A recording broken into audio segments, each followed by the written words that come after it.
Good afternoon. I'm your host, Jimmy Kim, and you're watching the greatest show on the planet, The Jimmy Kim Show.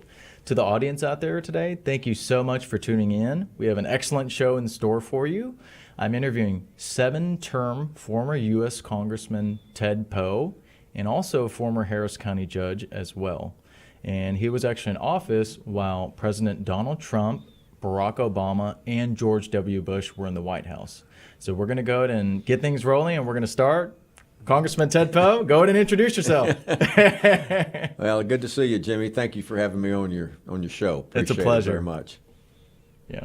So go ahead and give the audience members that are not familiar with who Ted Poe is. Just go ahead and give them some background information about yourself. Oh, sure. I am Ted Poe. I have always been in public service. Main reason is because my grandmother told me to be in public service when I was a child. So I taught school, spent some time in the Air Force. I went to law school and became a prosecutor in the district attorney's office here in Houston, Harris County. Loved being a prosecutor, chief felony prosecutor, and was there for 8 years. And then I decided I would see if I could get into the political realm, and I was first appointed and then elected in 1981 and 82 to a criminal district court bench here in Harris County. I understand that I was the youngest judge in the state of Texas when I got appointed. I was 32 years old? 32, yes. Wow. And spent 22 years at the courthouse trying criminal cases, felonies, serious crime. And then I resigned and ran for Congress in 2004 and spent 14 years in the United States Congress. So that's always in politics here in Houston, Texas. Kids were raised here, 4 kids, 12 grandkids, and that must be a handful. Oh, it is. Yes, it is a handful. When I went to Congress, our 4 kids were all single, and then while I was in Congress, they got married, had 12 grandkids, and so all that happened in 14 years. And we call our grandkids by their birth number, not just their name, but I call them by their birth number. And so always in public service, and have enjoyed it. Thought I should do something for the community instead of to the community. I think we have too many politicians who want to do something to the community rather than for the community. Right, or for themselves. Or for themselves. They're in it for themselves. A lot of them are. Yeah, that's unfortunate. Now, did you enjoy being a judge more or a congressman? Because we had a little discussion about that before the show. You're like, Jimmy, please tell them I'm a judge, first and foremost. I think I enjoyed being a judge. I enjoyed both of them. They're completely different. As a judge, and especially in criminal court, you have the only vote. You make the decision, and it affects everybody in the courtroom. It affects the defendant, the victim, the community. It affects everybody, and you can make one-on-one decisions that affect people for the rest of their lives. In the courthouse, you have that privilege, and then when you're a member of Congress, you got to play well with others. Right. You don't have the only vote. You've got just one of many, 435 members of Congress. You just got one of 435. So it's a little bit different. You have to work. You have to get along with other people to get legislation passed for the greater good of your district and, of course, the United States as well. Different. But I enjoyed being a judge for that reason. But I also enjoyed being in Congress because I felt like that I could do more. On a larger scale. Yes, on a larger scale in Congress. Right. So since you were a former judge, what are your thoughts about the current situation in Harris County and how crime rates are increasing right now? My own personal opinion is that the judges here in Harris County are doing something other than being a judge. They're being a politician. And Texas is very unique about judges.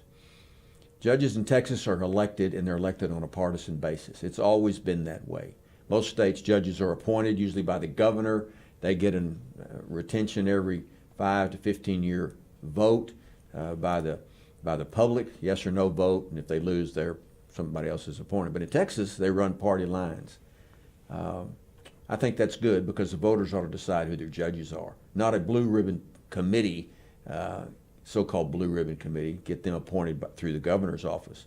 The public ought to decide. So I like the system, but we've gotten to a point now where I think judges have quit being judges and they've become politicians. The purpose of a judge is to administer justice. So what is that? The justice means that that decision must mean something to the person charged, must mean something to the victim, and it must mean something to the community. So often you pick up the newspaper, you see somebody go to the courthouse and they're convicted, and people are frustrated because they don't think justice took place. Right. And as a judge, I wanted to make sure that justice took place. One of those things is you have to hold people accountable for what they do. Absolutely. And our system of justice is hold people accountable for what they do. We can understand why people commit crime. We know all the reasons why people commit crime. But you cannot excuse criminal conduct just because you understand what that criminal conduct is. And I've heard all the excuses. I took notes for years of the excuses that I've heard people make about why they commit the crime. So each of us are personally responsible for the decisions we make. Hold people accountable. And the more serious the decision, choice that a person makes, the more serious the consequence. That's the only way we have stability, order, and justice in this community. I don't think judges are holding people accountable for what they do. They let them go. They excuse their conduct. They find some reason, usually a political reason, to excuse their conduct, and that breaks down the judicial system, the justice system, and the consequences of that is those people continue that type of activity. And thus we live in a society which many citizens, good folks, live in fear of what's going to take place because people who violate the law continue to do it, continue to get caught, and continue to get out of jail and do it again. Hold people accountable. And so I think that's a problem we have here in our community. Judges are not doing that. Many judges are not. That's very interesting. Yeah, because as you said, if there's no consequences for committing crime, then these people are not scared, as you said. Right, Ted? That's right. It's a choice. Everybody has a choice whether to commit a crime or not. Absolutely.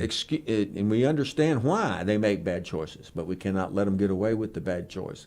The judge must intervene, and get the attention of the offender so that that conduct does not repeat itself. Otherwise, we don't have any order in the community. Right. Yeah, because when I walk around these communities and neighborhoods, I don't see any kids playing outside anymore, and it's kind of sad because people are living in fear. They are living more in fear. than they used to. Living in fear, and it also promotes another phenomena that the left is always concerned about, is taking justice in your own hands. When the public individual, especially young people, don't feel like the system works, then they administer justice on their own. If there's somebody who offends them, they administer justice. Thus you have the shootings that are involved because many people don't feel like the police can get involved because we won't let the police get involved as a society in many cases. So there's more to it than it seems, than just on the surface. That's right. So you ask me the question. The judges have to balance the defendant's rights with the community's rights, individual violent victims' rights, and come out with the right decision. So it sounds like one of the cures for this is the solution would be, I think you mentioned it earlier, would be electing the right people. Right. You said a little bit about that. Is that the solution to all this, Ted? I certainly believe that. Elections make a difference. And I'm just talking about judges. You can't fix a bad judge. You really can't. You can't. You got to get rid of them. And the public has that choice. But you cannot force judges to do things if they're not. I mean, if they're not going to want to do that, you can't force them to do it. So there's not a remedy to fixing a bad judge. The remedy is the public gets the choice. They can vote for somebody else. That is the beauty of the Texas system of electing judges. In other states, like California, you have a bad judge, whatever that means to you. You can't get rid of that person. It takes that person being removed from office, and then the governor appoints somebody else. The public doesn't have any control over who the judges are. That's what I'm saying. Because the system's different over there. Because the system's different. But in Texas, you have a control. And that's why our ballots are so long. And people complain here in Harris County, oh, the ballot is so long. That's a good thing. I agree. We elect everybody in Texas. Everybody gets elected because it's our basic distrust, our heritage, our basic distrust against people in office, in government. So we elect all those people, and we are responsible for the people that get elected, not some appointed system. And it was profound that you mentioned individual responsibility. I like that because even me personally, I have 0 tickets. But that's a choice because I want to be a good citizen. That's right. And when somebody commits a crime, that's their choice they're making. That is their And choice. They can't point their finger at anybody for that. But we live in a society where people want to blame their conduct on something else, you know. Yeah, I think that's ridiculous. It is ridiculous. Yeah, people need to take individual responsibility for their actions. And when they're good, they're great. If they're not, as you said, there needs to be consequences. Yep. Or they will not be scared to commit these atrocities that are happening in our communities. So as Ted mentioned as well, early voting starts February 14th. To everybody listening, February 14th through the 25th, and then Election Day is actually March 1st. So as Ted said, he said one of the solutions to all this crime rising in Harris County is go vote, get informed about the candidates running, vote for the best person, and every vote counts, right, It Ted? does. It makes a difference. Voting makes a difference. Yeah.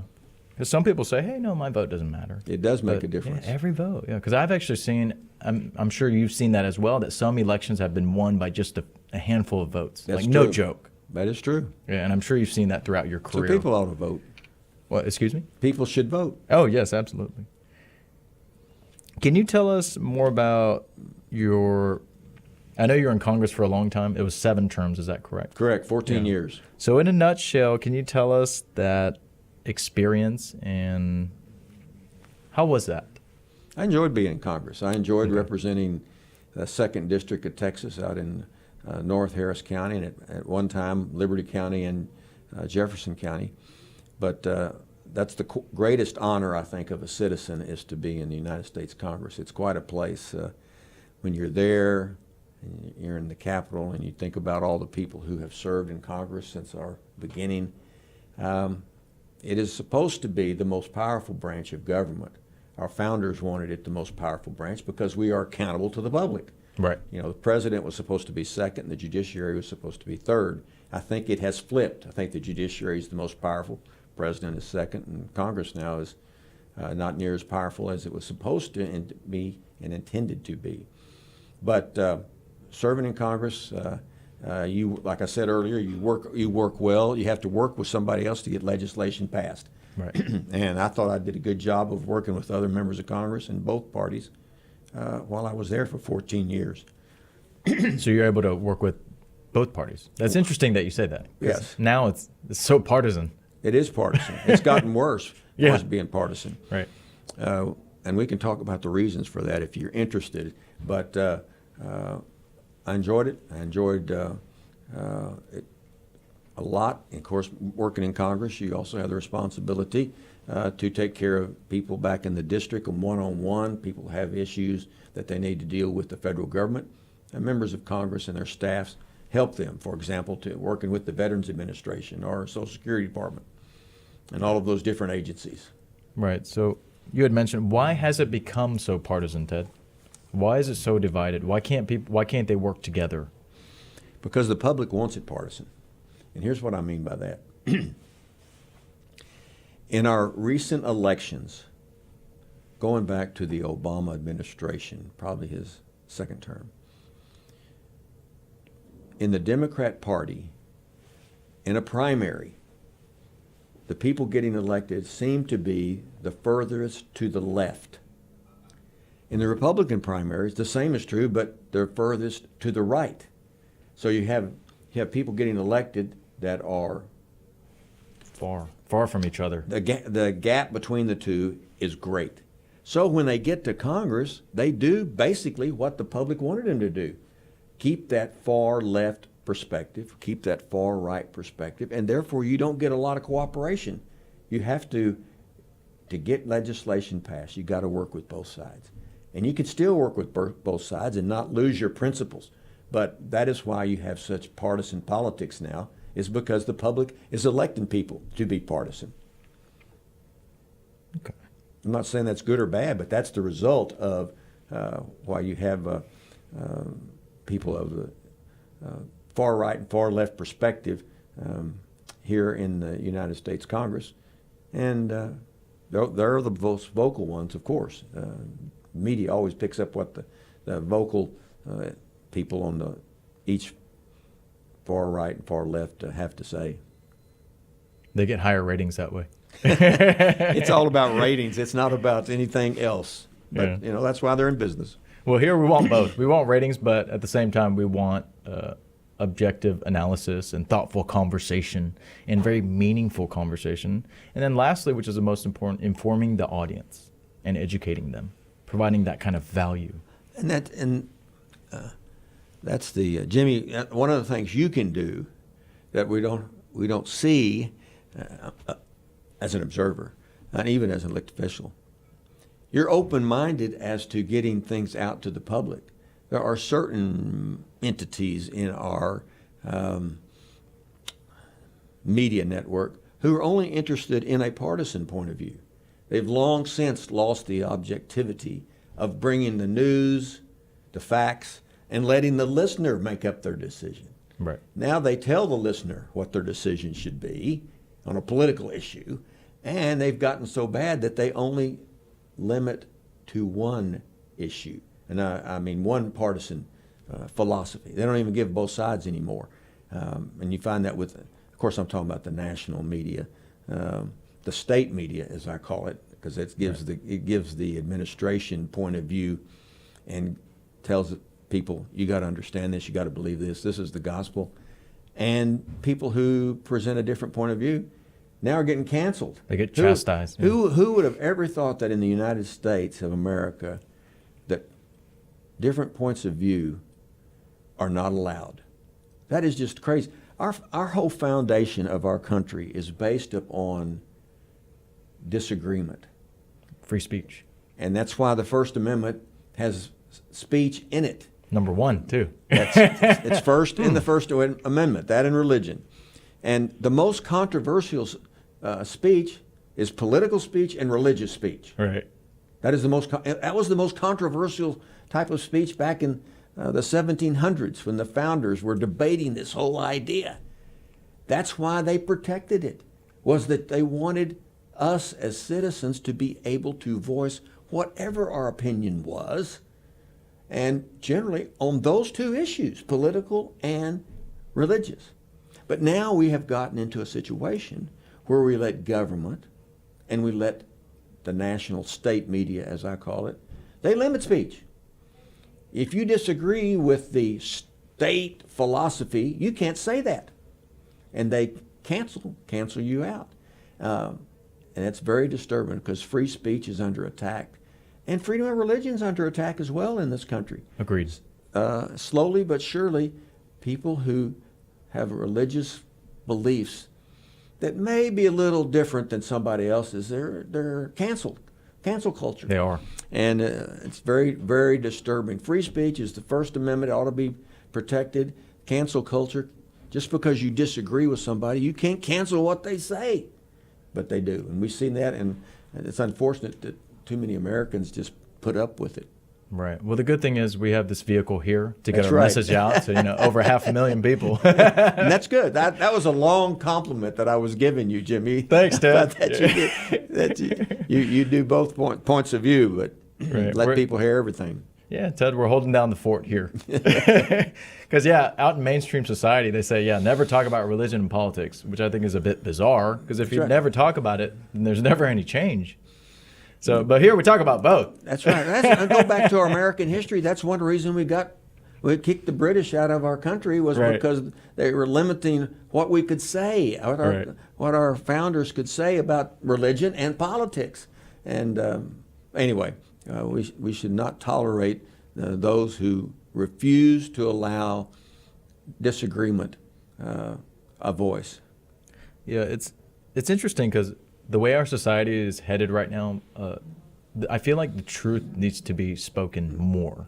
And I feel like more and more people appreciate that. Because I feel like it's not as prevalent in society with political correctness and trying to be very careful with what you say. And you said that as yourself, Ted, you like to be a straight shooter. I cannot have never been accused of being tactful. So Hey, when the truth needs to be out there, it has to be, and there's no other way to do it. But you have to be direct. that's right. But I'll just reiterate: people should be able to say what they believe, Right. and government cannot, but it does, comes in and says you cannot say that. You cannot say that. That's very unfortunate.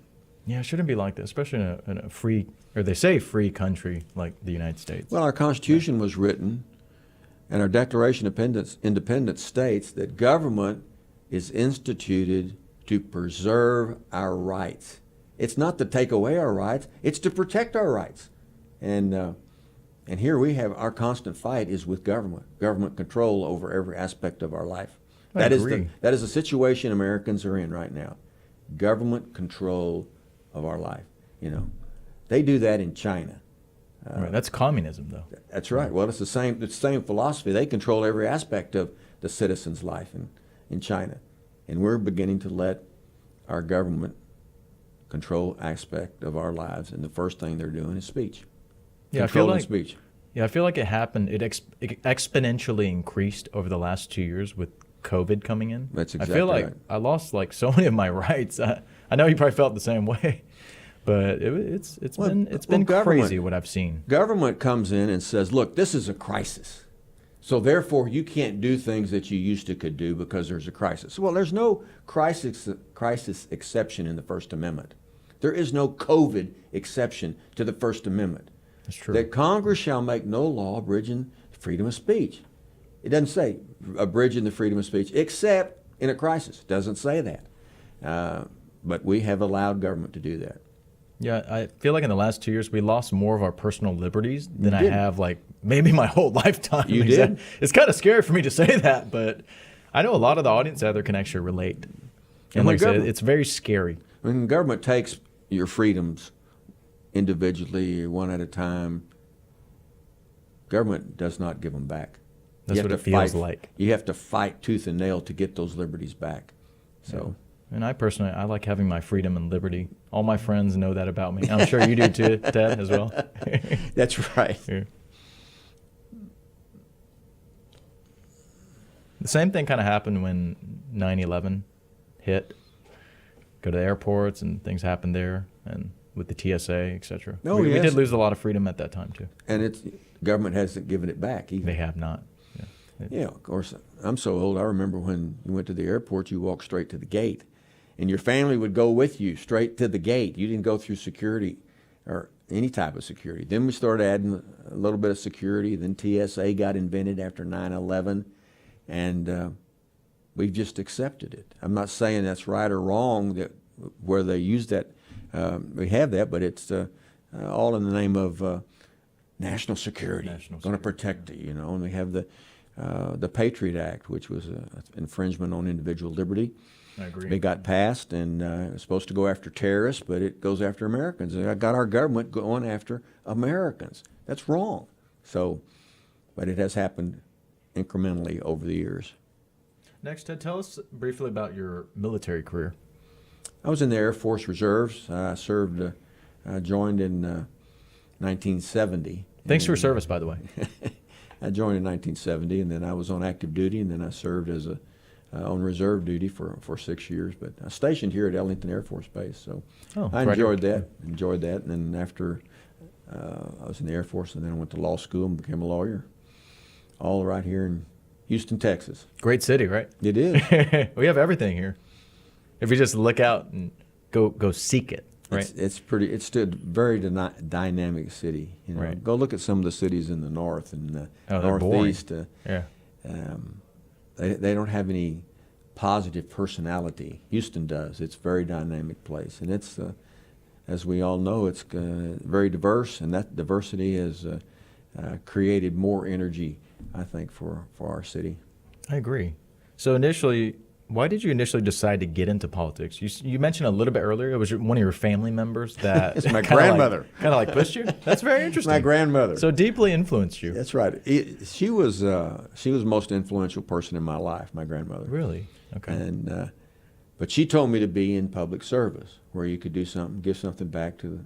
She would always say Texas. She never forgave me for being a Republican, however. She was a Democrat till the day she died. Never forgave me. She said she raised me better than to be a Republican. But anyway, she encouraged me to do it, so I always was interested in politics and followed it closely, and I saw that as my end of my career, I should say, not necessarily at the beginning, but I was in public service all my life. I taught school, in the Air Force, prosecutor, DA's office here, and member of Congress, and as a judge. So that's all public service. Lifetime. Yeah. Wow. Yeah, that's impressive. Next, we'll move on to Ted. We'll move on to your thoughts about national politics and like the current administration, the presidency right now. Okay. What's the specific question? Just your general thoughts about kind of what's going on, where the country's headed, and do you think it's headed in the right direction, or do you think there could be something that's better going on? Just the general leadership right now. Well, the country is, in my opinion, has no leadership in the White House. This is just my opinion. I think in the year that this administration's been in control, every major decision has been the wrong decision for the country. We deserted Afghanistan. We took the biggest disaster, I think, in U.S. military history was when we cut and ran out of Afghanistan, left billions of dollars worth of equipment there. We left Bagram Air Force Base there. Why would we ever leave Bagram Air Force Base? People need to look it up on a map. If we could pick an air base for national security, we would pick Bagram because of its proximity with China and to Iran, two of our enemies. So what do? We turned it over to them. This administration turned it over to them. Chinese will soon occupy Bagram Air Force Base. Destroying the energy in Texas by canceling the pipeline with Canada. Keystone? Yeah, the Keystone pipeline with Canada. That was a mistake because now we're not energy independent. We, for years, our goal was to be energy independent. We finally made it. And the first thing this administration does is make us now to be dependent upon dictatorships, basically, for our energy. Why would we do that? It was a bad mistake, and especially for as jobs go and before our economy goes. Inflation has gone up. Of course, everybody's gasoline prices have gone up as well. The disaster on the border, I think, is the biggest travesty of this administration, to allow people to invade the United States. 2 million have come in the last year. 2 million without permission across the Texas-Mexican border, southern border, into the United States. And they weren't checking if they were vaccinated, right? But they want to check American people. Yeah, that's kind of weird. Not wearing masks. We don't know anything about them. Criminals, drug cartels, human traffickers smuggling in people to traffic them. And I'm talking about sexual and laboral trafficking throughout the United States. That's the biggest disaster of this administration. The duty of government, the first duty of government. People ask all the time, why do we have government? The purpose of government is to protect its citizens. And our government has not only not protected our citizens, has encouraged anarchy and lawlessness by letting people cross into the United States without our permission. Of course, I'm all for immigration, but do it the right way or don't come. There's always a reason why they're not coming the right way. But I think that's the biggest disaster of this administration. Now the administration is talking about, because of the war party, I call that folks in the United States House and Senate, who always want to go to war. We're looking for another war to get involved in, in somebody else's business. And so the president wants to protect the border of Ukraine. Says we must protect the sovereignty of the Ukraine. Well, why about the sovereignty of the United States first? That's the first obligation.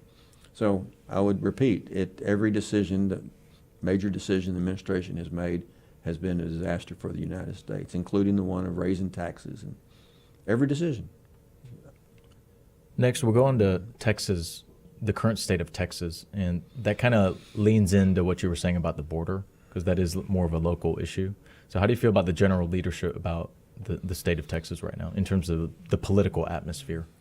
Well, I think the governor's office and other elected officials in the state are doing everything they can to, on a statewide basis, to protect the sovereignty of the United States, to keep the criminal gangs out, keep the criminal traffickers out of Texas, and keeping taxes low. But they're doing what the federal government will not do on the border, building part of the fence.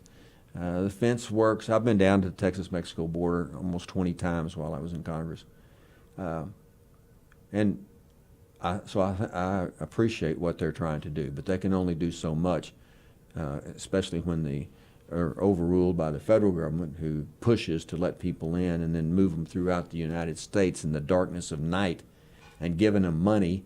What's with that? That is just so wrong for the United States. But I think the state of Texas is doing a good job. Also, I thought with the COVID crisis that we had, the state governor making sure that we make good common decisions on masks and mandates and all of that stuff. I think state government's done a good job. That actually leads me to my next question. What are your thoughts about mandating forcefully people to get vaccines and wear masks from the government? Well, the word mandate to me is a trigger word, because what that means is Congress does not get involved. Most of us learned when we were taking ninth grade civics that the law is passed by Congress or the state legislature, and then the governor or the president can approve that law, and then it becomes law. Mandate means that the executive, let's use the president, I'm not going to go to Congress. I'm just going to order that this take place. I think mandates are basically illegal. They're unconstitutional because Congress did not make that a law. The president makes it a law. And I think the president should have been challenged a whole lot more about whether he has the authority to make these mandates. But he uses the authority, and other state officials, and you find state officials all over the country who I think don't have any authority to make these mandates, making them because they claim it is a health crisis. Okay, I can just ignore the law and write out the law here as a mandate because there's a crisis. Just because there's a crisis doesn't mean you should avoid getting these ideas passed through the legislature of Texas or the United States Congress. So I believe most mandates are unconstitutional, and they are without constitutional basis, but they are made and seem to rule the day for a lot of folks. Yeah, so it sounds like what you're saying is these crises, they use them as an excuse to get more power, grab more power. We'll go back to 9/11. You know, we have a crisis with terrorists. Right. So we're going to invade the Middle East. Invade the Middle East without a declaration of war. Oh, right. It was the wrong country, because the people on the plane, weren't they from Saudi Arabia? Saudi Arabia. And we went into... I think 11 of the 19 were. Yeah, and then we went into... Iraq, and then into Afghanistan. Yeah. In both of those countries. But that was used, the crisis is used for, big picture, a crisis is used as an excuse to take away individual liberty, my personal liberty, your personal liberty. So you go back and look at the crises that have come up, and historically, we have less liberty as a citizen than we ever have right now in 2022 because of these so-called crises and actual crises. But that doesn't mean you should subvert the process of government by having the executive, like now, make decisions that affect the rest of us without using Congress as the basis of passing legislation. Yes, I agree. Even if the audience members were to test themselves, is your life better off now than it was 2 years ago? Most people would probably answer no, because you have the loss of personal liberty. Yeah, especially if you ask that question. Do you have more liberty now or less liberty now? And who do we have to blame? Mostly for the political institutions That's making right. all these rules. That's right. Even at one point, they said, "Hey, you can only meet 10 of your friends Oh, isn't if you that the most gather." I was ridiculous like, thing? I saw that. I couldn't believe it. I couldn't believe we're in the United States. I really couldn't believe some of the government institutions put that out there. And even in churches and how Oh, right. churches, you can't have but 50 people there, 25 people there. I think that is unconstitutional as it can be. Oh, it's ridiculous. We had some Orthodox Jewish people sue finally in New York, and they won that their lawsuit against the city of New York when the city prohibited them from meeting in large numbers. I'm glad they won. I am too. You didn't hear much about it though, but they. Oh, they're not going to say it. I mean, on the national media, you didn't hear that, but the churches and individual religious freedom, political freedom, the right to assemble, the right to say what you believe, has all been hampered in especially the last year.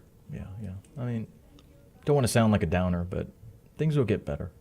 That's right. But That's we need why to be have realistic. elections. That's why we have elections. Yeah. We can fix the problems in this That is country. true. In other countries, you can't fix them when that happens because you don't have any true. power. Here, citizens have the power. Go and vote. You can fix these problems by doing that. Power to the people.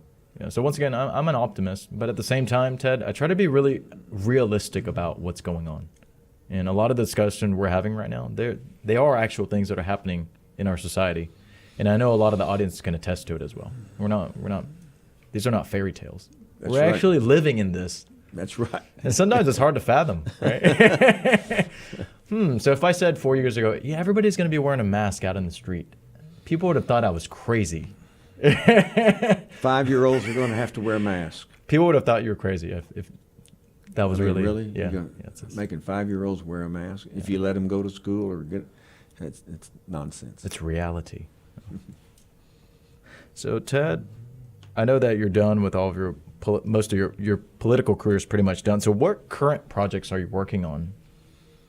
Well, one of my projects when I was a member of Congress was on human sex trafficking. We passed some good legislation to deal with that scourge in our community, where we have you have the trafficker, you have the buyer, and then you have the victim, who is primarily a young person, young female. The average age of a trafficking victim is 13, and it's a female in this country. Houston, unfortunately, has become one of the hubs in the United States for moving victims throughout the country. And so I'm continuing to work to try to solve that scourge with other people. Finally, we've had some good legislation, bipartisan, myself and Carolyn Maloney from New York, Democrat. We passed legislation, or sponsored legislation, passed the House and became the law under Obama, and it passed almost unanimously in the House and in the Senate. You didn't hear much about it because we weren't fussing and fighting and feuding. It's something we agree on. Getting work done. Yeah, getting work done, and it's good legislation. So it gives tools to law enforcement, to prosecutors to go after these traffickers. And also one thing that I'm working on as well, that I started with bipartisan as well, with Emmanuel Cleaver from Missouri, was the building of a World War I memorial in Washington, D.C. for all of the World War I doughboys and troops that served in World War I. You know, in Washington, D.C., we have a memorial for World War II, Vietnam, and Korea. But there is not a memorial for the soldiers, sailors, airmen, members of the Coast Guard that served in World War I. So we're building that memorial. It's be ready probably in two more years. Oh, And they're still building it. Yeah, it's not finished. It's taking the time. But it'll be real nice. It'll be good. We owe that to those veterans. See, they've all passed away. Right. They're not here to advocate on behalf of World War I, where 9 million people worldwide died in World War I. 9 million died. That's a lot.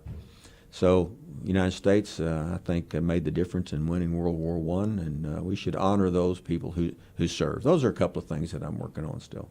Yeah, maybe when it's done, Ted, we'll go and look at it together. I want to see that. That's oh, awesome. Yeah, it's going to be very nice. I'm We should excited. remember our history. I agree. I love history. I think history, we need to know what people did before we were here, and just accept the truth, not change it, Yes. just accept it so we can do a better job of of our civilization. But we certainly should remember people who gave their lives for their country. And our war memorials is a constant remembrance of that. And we're going to get this World War I memorial built.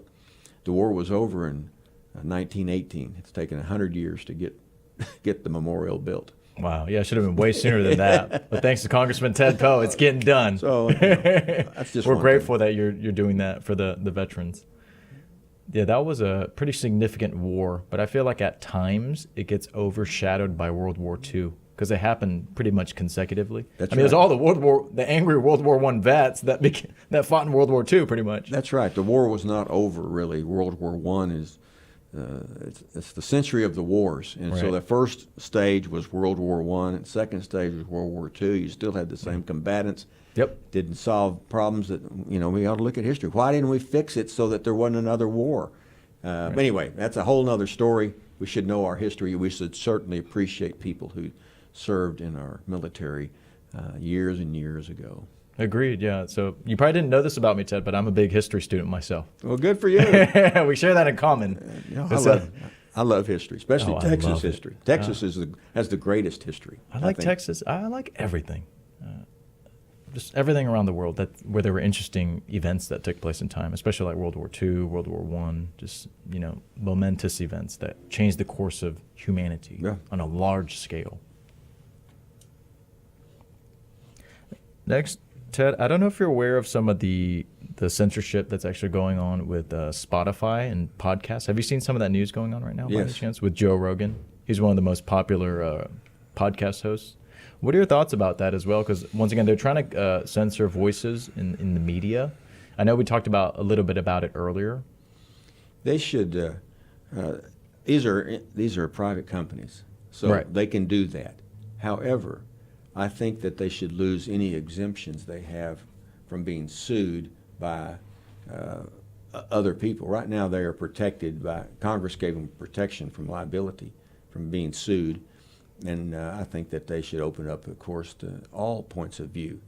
Sure, there should be some restrictions, but they're canceling political speech Yes. And these That prominent hosts as well. that they don't agree with. Yes.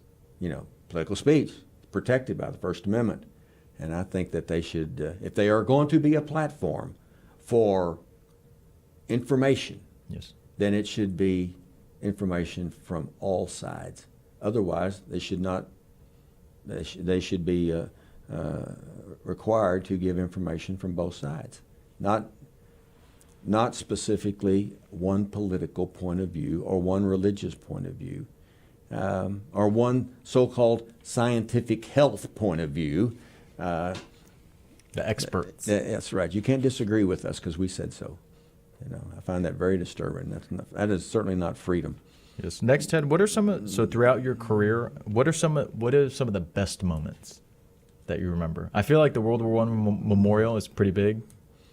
Well, it is. I enjoyed all parts of my career. As a member of Congress and as a judge, I think as a judge, I did some things that were innovative in sentencing to get people's attention. I saw that. You'd make people renovate the battleship, right? Yeah, Battleship Texas. Part of their community service was to go restore the battleship Texas, and they did. That's awesome. I love that battleship. We put plumbers and electricians and painters and carpenters who were on probation to go out there and fix the battleship Texas. Give them something to do, responsibility, Right. and they did, and Nice. they helped restore it. That was just one of the many things we did. But requiring people to do some community service while they are on probation was something that worked, and I'm glad that I did that as well. And in Congress, I enjoyed being a voice for the people of Texas, especially in my district. I think we got some good legislation across the board passed in the 14 years that I was there. But I thought it was fun. I enjoyed it. I think that whatever a person does, they ought to enjoy what they're doing. So chase their passion. Yeah, of course. And I enjoyed it. Thought I died and gone to heaven as each time, prosecutor, judge, and as a member of Congress. So. And you like military as well. Yes. Yeah. And being a teacher. Yeah, that was too hard. That's why I went to law school, so I could become a lawyer. I thought law school was hard. Not as hard as being a teacher? Doing enough teaching. My wife taught school for over 30 years, and that was just too hard for me. So I went a different route. Gotcha. What grade level were you? Or High college? school. High school. And then I taught college after I went through law school. I taught some college courses as well. Oh, I didn't know that. Okay. Interesting. But yeah, I like that you tell me that. So it's pretty much you have no regrets. You chased everything you wanted to do and you did it. And you're very happy. I have no regrets. I guess I'd make a good song or something. I don't know. Maybe someday, yeah. We'll do it. Because this is a radio station, Ted. You know that. We'll air it for you maybe someday. Talk with the owner. Next, so we talked about best moments, which you just said is pretty much your whole career span. Now, I'm sure there were times when there was tremendous amount of adversity throughout your career. So to the audience that is dealing with some hardship in their life, maybe currently, when you had a difficult moment in your life, Ted, how did you keep punching forward and moving forward? And how did you deal with those? Well, everybody, we all have those. And absolutely. So when things were tough, I always would just back up a moment and get a better perspective of what's taking place. But I think faith, having a religious faith and conviction and prayer, I believe all of that helped. So, but retrospect and introspect were important, and having strong faith. I think that has made a big difference in my life and the decisions that I've made. Interesting. And you're a Christian? Yes. Okay. So your solutions for that, it's take a step back, assess the situation, and kind of recalibrate. That's right. Okay. And then get prayer. I really believe that. And then prayer. And the power of prayer, and my Christian faith as well. So that's what helped me.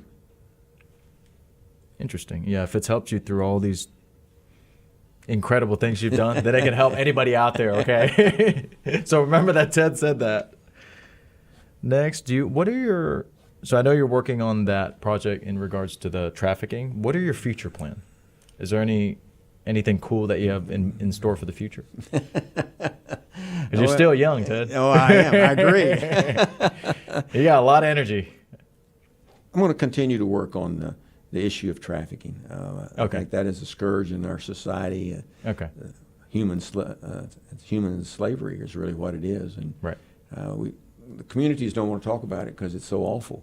But I'm going to continue to work in the area of trying to stop this scourge of human sex trafficking. And it has increased because we have open borders. Drug cartels are smuggling everybody in the United States. They smuggle drugs, they smuggle guns, and they smuggle people, not necessarily so that they could have a free existence, but they hold them in hostage and bondage, and then they traffic them to pay off their cost of bringing them in. And so I'll continue to work on that. Okay. Now, are you doing that on a local level, state, or national scale? Well, I'm trying to do it. I am doing it on a broader scale. Okay. We had legislation passed that we talked about earlier, and I'm helping different organizations and law enforcement and DA's offices to implement that legislation wherever it's needed. So nationally, not just in Harris County, Houston. That's correct. Okay. It's a national problem. It's a national problem. Just like the drug epidemic is a national everywhere. problem. Yeah. Unfortunately, it's prevalent here in Houston, Harris County. Yeah. Yes, it is. Glad you're fighting that. All right. So one important thing, since elections are right around the corner, we discussed the importance of when you're running for office. A lot of candidates may actually really need to hear this. So when they're campaigning, the importance of grassroots outreach. If you can enlighten us on that and the importance of that one-on-one engagement. Because sometimes when I see candidates at a function or event, they make a speech and they say bye and they leave. They don't talk to anybody. Well, representation of the community means you need to know who they are. And one-on-one is the best way to, I think, not only get elected, but to know what you're supposed to do. You represent a group of people, and if it's a congressional district, it's almost 800,000 people. You need to know what they think. Right. And that you learn that by dealing with them one-on-one. That is the responsibility of an elected official, is to know their people. And you don't really necessarily, I don't think, big ads and not necessarily are successful because they don't help you know the people. I'll give you a better example. When I was in Congress, I commuted every week for 14 years. I'd fly to Washington on Monday mornings, and I'd fly back here to Houston on Friday evenings. Generally did that every weekend in Congress. The reason was, on weekends, you come back, you get to be back home, but you also talk to people you represent. Right. And people who move to Washington, I'm not going to criticize them, but when you move to Washington and you don't have that dynamics of going back home every weekend, you lose a lot of your relationship with the people that sent you there. And I needed that. I needed to be back home. I needed to hear what they say. And of course, people, they have their opinions. And you need to hear them. I do. No matter who you are, whether you're Republican or Democrat. So that's very important. I thought was you just need to know who you represent and hear what they have to say. That is the most effective way. I think to be a good elected official is to talk to the people that elected you. Wow, that's so profound, because I think that's so effective, because some of these elected officials, I never see them in town, and it's unfortunate. But that's true. I really like that, Ted. But so my last question was going to be, how to be successful as a politician, but I think you actually just covered it. So thank you very much. And we're going to wrap up the show for today. Former Congressman Ted Poe, thank you so much for coming to the studio to do this interview with me. It was wonderful. And to the audience, thank you for listening. We will see you next week, Monday, 12 to 1 p.m. Have a fantastic day. Bye.